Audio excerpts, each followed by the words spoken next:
दिखा सकता हूं कि मैं स्वयं 2014 में जब गया था, जब उत्तराखंड में कांग्रेस की सरकार थी और केंद्र में भी कांग्रेस की सरकार थी आपदा के बाद, उस समय जब मैं गया था तो ये 3 टेयर जो सुरक्षा वॉल है, ये कांग्रेस के जमाने में बननी शुरू हो गई थी। जो आप समाधि दिखा रहे हैं आदि गुरु शंकराचार्य की, ये उस समय बननी शुरू हो गई थी। जो वहां पर संगम है, उस संगम नहीं में जो तो घाट था धस्माना वो जी, तब दिक्कत बनना किस शुरू हो बात की गया है? था। बननी शुरू हुई थी आपकी सरकार के वक्त में, लेकिन कार्य तो आगे बढ़ा ही है ना, रुका तो नहीं है कार्य। मैं दिक्कत ये बता रहा हूं आपको कि एक बार जब किसी काम का उद्घाटन हो जाता है, उसका दोबारा उद्घाटन नहीं होता, और भारतीय जनता पार्टी की सरकार ने उसका दोबारा उद्घाटन कराया, पहली बात। दूसरी बात यह है, आप जी पता कर सकते जी हैं, मैं ये धस्माना जी चुनौती के आपके साथ। पास आते हैं और ये तस्वीरें बेहद अद्भुत तस्वीर है। इस वक्त आप देख पा रहे हैं आदि गुरु शंकराचार्य की प्रतिमा, और प्रधानमंत्री नरेंद्र मोदी अब इस स्थल पर पहुंच चुके हैं। खुद उन्होंने प्रतिमा के सामने जो पर्दा लगा उस पर्दे को हटाया और अब प्रधानमंत्री अंदर प्रवेश करते हुए नजर आ रहे हैं। आदि गुरु शंकराचार्य, जिनके लिए कहा जाता है कि चारों धामों को उन्होंने एक सूत्र में पिरोया है और यहाँ कई संदेश उन्होंने दिए। यहाँ पर उन्होंने 32 साल के उम्र में साधना में लीन हो गए थे आदि गुरु शंकराचार्य। 2013 के आपदा के दौरान वो समाधि स्थल बह गया था, लेकिन अब यहाँ पर एक भव्य प्रधानमंत्री प्रतिमा। मोदी को देखिए मेनका कि किस तरीके से वो यहाँ बैठे, उन्होंने पहले पर्दा हटाया, प्रतिमा को हम सबने देखा, अब उन्होंने यहाँ आसन में बैठे हैं, हाथ जोड़ लिए हैं, क्योंकि आदि गुरु शंकराचार्य को लेकर ये कहा जाता है कि हिंदू धर्म, सनातन धर्म की संस्कृति सभ्यता की रक्षा के लिए जो उन्होंने किया, उसने सभी को आगे रास्ता दिखाया है। और आज उन्हीं की इसी प्रतिमा के अनावरण के बाद उनकी प्रतिमा के सामने करबद्ध बैठे हुए हैं प्रधानमंत्री मोदी। बिल्कुल, तो हिंदू धर्म को जीवन शैली के रूप में कैसे आगे बढ़ाया जाए, वो संदेश आदि गुरु शंकराचार्य ने दिए। मूर्ति का वजन अगर हम बात करें तो ये 35 टन की मूर्ति है, 12 फीट ऊंचाई है, और कृष्ण शिला यानी कि ब्लैक स्टोन को काट करके ये मूर्ति बनाई गई है। एक स्टोन को काट करके कह सकते हैं कि कटिंग करके ये मूर्ति बनाई गई है। बहुत ही खूबसूरत ये प्रतिमा, आकर्षक प्रतिमा, जिसका अनावरण प्रधानमंत्री ने इस वक्त किया है। और जिस ब्लैक स्टोन का आप जिक्र कर रहे हैं मेनका, उस ब्लैक स्टोन पर आग का भी कोई असर नहीं होता है, और मूर्ति की चमक यथा बनी रहे इसके लिए नारियल के तेल का इस्तेमाल इसमें किया जाएगा। और डिटेल भी हम आपको बता रहे हैं आदि शंकराचार्य की इस प्रतिमा के बारे में, और साथ ही तस्वीर भी हम आपको दिखा रहे हैं जहां पर प्रधानमंत्री देखिए हाथ जोड़ते हुए, आप उन्हें इन तस्वीरों में देख सकते हैं। आदि गुरु शंकराचार्य की प्रतिमा के सामने वो इस वक्त बैठे हुए हैं आसन में और उन्हें प्रणाम करते हुए। तो केदारनाथ से सीधी तस्वीरें हमारे दर्शक लगातार देख पा रहे हैं, न्यूज़ 18 के दर्शक लगातार देख पा रहे हैं। पहले प्रधानमंत्री की शिव साधना, और अब देखिए किस तरीके से आसन पर विराजमान है प्रधानमंत्री नरेंद्र मोदी। ठीक प्रतिमा के सामने, आदि गुरु शंकराचार्य की प्रतिमा के सामने आसन पर बैठे हुए नजर आ रहे हैं प्रधानमंत्री नरेंद्र मोदी। और यहाँ पर भी ये साधना की मुद्रा में ही है, पीएम की साधना की मुद्रा आप देख सकते हैं। इस वक्त 9 लोगों की टीम ने इस प्रतिमा को तैयार किया है। अपर्णा, 130 टन की जो पत्थर था उसे कट करके 35 टन की प्रतिमा बनाई गई है। खास बात ये कि एक ही जो शिला थी उसी से इस मूर्ति का निर्माण हुआ है, और लगातार जो मेहमान है वो भी जुड़े हुए हैं हमारे साथ। सूर्य मैथिल साहब, ये क्या है? क्योंकि उत्तर प्रदेश के अंदर भी आप पर ये आरोप लगाती है एसपी कि भाई जो हमने काम किया उसी उद्घाटन का उद्घाटन करते रहते हैं ये, और यहाँ सूर्यकांत धस्माना साहब कांग्रेस के प्रवक्ता उत्तराखंड में बीजेपी पर यही आरोप लगा रहे हैं। भी प्रवक्ता जी जो बोल रहे थे कांग्रेस के, मैं उनको याद दिलाना चाहता हूं कि 2013 में यही वो केदार घाटी है, यही वो केदारनाथ जी का पवित्र धाम है, जहां पर जब आपदा आई थी तो 4 दिन बाद तो वहां पर जो हमारे यात्री थे जो काल के ग्रास में चले गए थे, उनको उठाने के लिए हेलीकॉप्टर पहुंचने शुरू हुए थे। वहां पे भूखे प्यासे नारकी फैली हुई थी, और आज भी देश देख रहा है कि यही वो केदार घाटी है क्योंकि अपना विकास के पथ पे आगे बढ़ रही है। माननीय प्रधानमंत्री जी की जो शिव भक्ति है उसका ही ये स्वरूप है कि आज केदारनाथ जी ही नहीं, चारों धाम ही नहीं, देश का हर शिवालय, हर मंदिर आज परम वैभव की तरफ जा रहा है। चाहे वो राम मंदिर हो, चाहे वो केदार घाटी हो, चाहे वो बद्रीनाथ जी हो, चाहे वो आपका उज्जैन हो, कहीं पे भी देख लीजिए। लेकिन कांग्रेस के लोगों को हजम नहीं होगा ना, जो लोग राम का विश्वास नहीं करते हूं, जो कहते हो कि राम काल्पनिक है। जी, जिनके यानी कि लिए तो राम यानी कि आप कह रहे हैं कि काम राम से हुआ भी है, जोड़ना ये हो। विपक्ष का कहना जो है वो उनका काम है कि वो इस तरह के आरोप लगा रहे हैं। आप बने रहे हमारे साथ, और इस वक्त हमारे साथ समाजवादी पार्टी से धर्मेंद्र यादव भी हैं, उनके पास चलेंगे, लेकिन उससे पहले पंडित शोभित बहुगुणा जी के पास चल लेती हूँ। शोभित जी, ये बताइए, इस वक्त जिस तरीके से साधना पर बैठे हैं प्रधानमंत्री नरेंद्र मोदी, ये इस पूरी प्रक्रिया के बारे में बताएं।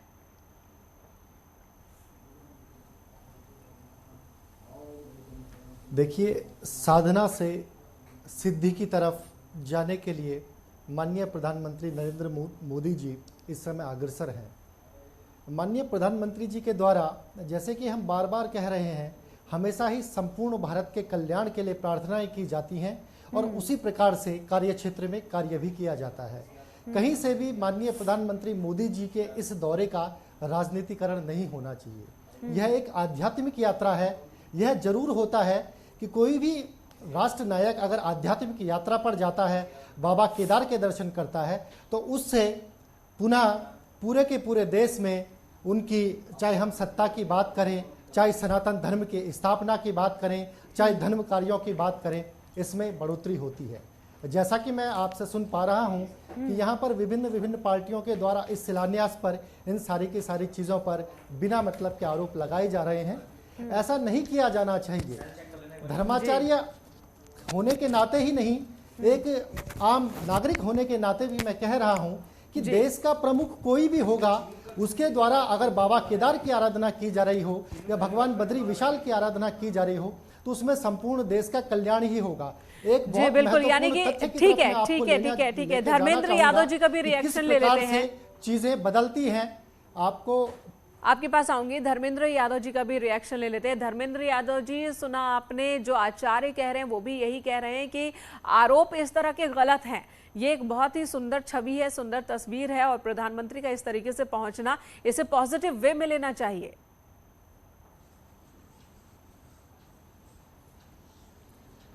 देखिए, जितना मैं जानता हूं, हर धर्म का मूल मानवता है। मानवता से बड़ा कोई धर्म नहीं है। और जिस तरह से आप लोग बता रहे हैं कि माननीय प्रधानमंत्री जी हाथ जोड़ के ध्यान की मुद्रा में हैं, तो मुझे पूरा विश्वास है कि ध्यान की मुद्रा यही होती है, और ये पूरा देश, पूरा हिंदू धर्म, पूरी मानव समाज इस बात को जानता है। लेकिन मैं आपको एक बात जरूर कहूंगा कि आज जब प्रधानमंत्री सारा कामकाज छोड़ के वहां बैठे हैं साधना पे, और साधना की मुद्रा में बैठे हैं, तो मुझे पूरा विश्वास है कि उनके मन में क्या चल रहा होगा। उनके मन में ये चल रहा होगा कि जो कोरोना के समय कर्मचारियों और शिक्षकों की मौत हो गई थी, क्या उनके परिवार के लोगों को आज मदद की आवश्यकता नहीं है? क्या मृतक आश्रित की नौकरियां अभी तक नहीं मिल जानी चाहिए थी? क्या उन बच्चों को मदद नहीं मिल जानी चाहिए थी जिन्होंने अपने माँ बाप को खो दिया है? उनके मन में ये भी चल रहा होगा कि जब माँ गंगा में लाशें बह रही थी, माँ गंगा को गंदा करने का काम किया गया था, तो आज माँ गंगा क्या इस बात से माफ कर देंगे उनको? ये आज उनके मन में जरूर चल रहा होगा। आज इनके मन में ये भी चल रहा होगा कि जो भारत सरकार के मंत्री, उनके बेटे ने किसानों को कुचल दिया, जो इस देश की 80% आबादी है, उस पर टायर चला दिया, टायर के नीचे कुचल दिया। आज धर्म के बहाने, अपने मन की शांति के बहाने, मुझे पूरा विश्वास है कि उनमें, उनके मन में ये भी बात चल रही होगी। तो आप कह रहे हैं कि धर्म के बहाने राजनीति हो रही है। जरूरी है हर वक्त राजनीति करना, हर मुद्दे पर राजनीति इस तरीके से करना? सूर्य मैथिल जी, आप जवाब दीजिए। पार्टी के जो प्रवक्ता यहाँ पर बोल रहे थे कि यहाँ पर प्रधानमंत्री जी ध्यान की मुद्रा में है, अपना काम छोड़कर, ये जो स्तर है ना भाषा का, ये स्तर समाजवादियों में ही मिलेगा। ये जो नमाजवादी अखिलेश अली जिन्ना की जो औलादे हैं, ये जो वंशज है उनके, उनको कैसे हजम होगा कि देश के अंदर हिंदू धर्म का प्रभाव बढ़ेगा? कैसे उनको हजम होगा कि देश के अंदर मंदिरों का निर्माण होना चाहिए? ये तो वो हैं जो हर जिले के अंदर एक एक हज हाउस खोलने के लिए तैयार रहते हैं। ये तो वो हैं जो मंच से खड़े होकर देश को तोड़ने वाले, देश को विभाजन करने वाले हिंदुओं के हत्यारों का समर्थन करते हैं। ये वो पार्टी है जिसके दिल में है राम भक्तों की हत्या। ये वो पार्टी है जो केवल और केवल मुस्लिम की राजनीति करती है। वहां पर वो अपने देश के लिए, अपने राष्ट्र के लिए, प्रधानमंत्री इस वक्त साधना में लीन है। आदि शंकराचार्य की मूर्ति का उन्होंने अनावरण किया है।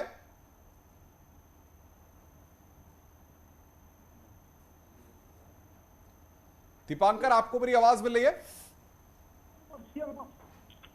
जी अनुपम। आदि शंकराचार्य की मूर्ति का अनावरण करने के बाद प्रधानमंत्री वहीं पर साधना कर रहे हैं, वहीं पर बैठे हुए हैं इस वक्त। बिल्कुल अनुपम, एक बड़ा मैसेज है प्रधानमंत्री की तरफ से। ये कल तक के प्रोग्राम था, उसमें ये शंकराचार्य की मूर्ति का अनावरण करेंगे और सामाजिक स्तर पर लोकार्पण करेंगे।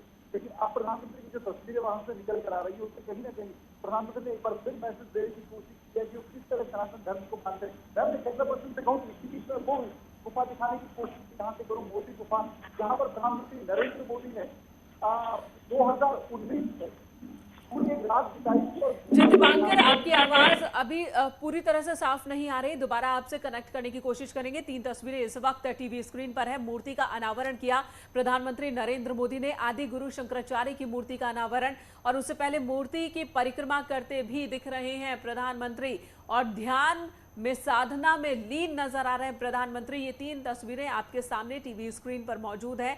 जो पथ बनाया गया है सुरक्षा दीवार से सटते हुए, ये पथ बनाया गया है जो आदि गुरु शंकराचार्य की प्रतिमा तक जाता है, उस रास्ते से होते हुए प्रधानमंत्री पहुंचे प्रतिमा तक और फिर उन्होंने अनावरण किया और इस वक्त भी साधना में लीन है। 10 मिनट से ज्यादा का वक्त अनुपम बीत चुका है, प्रधानमंत्री अभी भी साधना में है।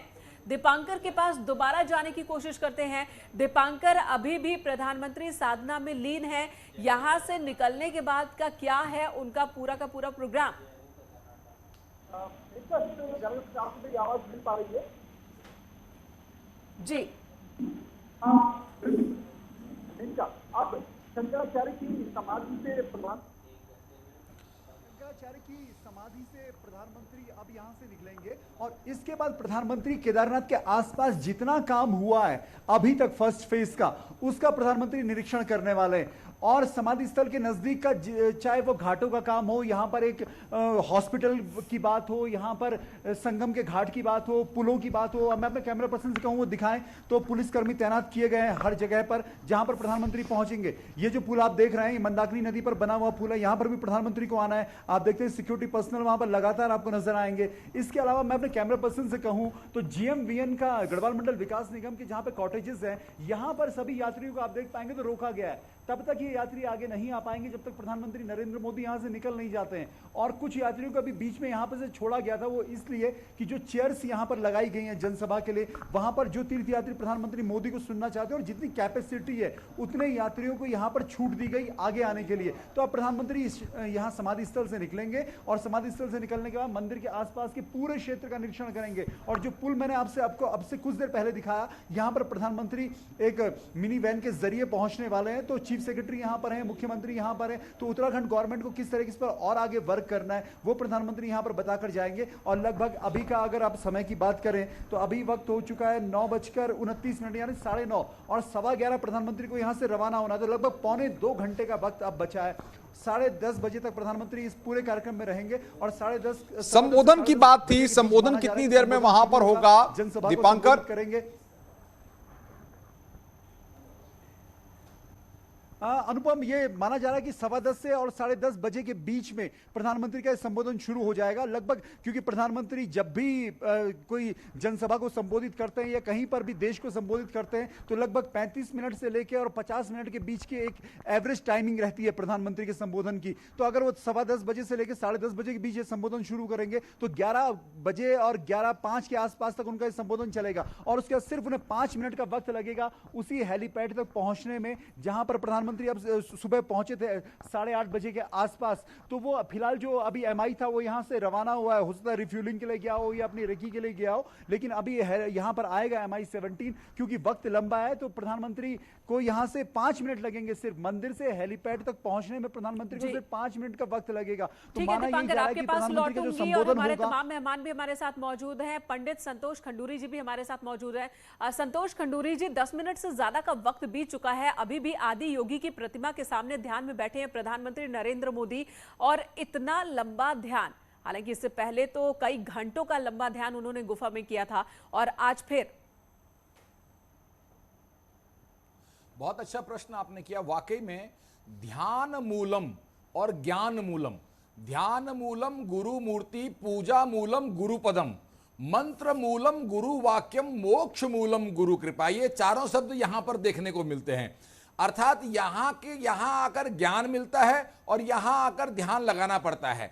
ये वही स्थान है जो ध्यान लगाना, यानी कि अपने अंदर छुपे हुए गुणों को देखना, उसको ध्यान कहते हैं। कि आपके अंदर क्या ईश्वर बैठे हुए हैं, क्या आपके अंदर कौन कौन से गुण हैं, कौन कौन सी क्षमताएं, क्या क्या कार्य आप कर सकते हैं। खुद अपने आप का, स्वयं का दर्शन करना। केवल दर्पण आपका दर्शन नहीं देता है। आप अपनी आंखें बंद करके जब अपने अंतःकरण में गुरु की मूर्ति के सामने करते हैं तो आपको अपने गुण और अवगुणों का पता चलता है। इसको कहते हैं ध्यान मूलम गुरु मूर्ति। दूसरा कहा है पूजा मूलम गुरु पदम, गुरु के चरणों का बंधन, उनको प्रणाम करना, वो पूजा कही गई है।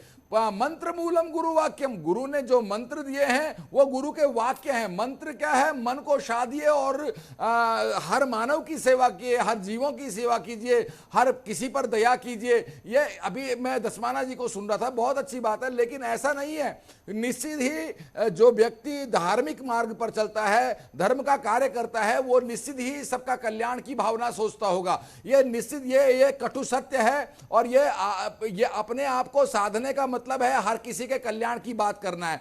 बिल्कुल बिल्कुल, मंत्र वाक्य और मंत्र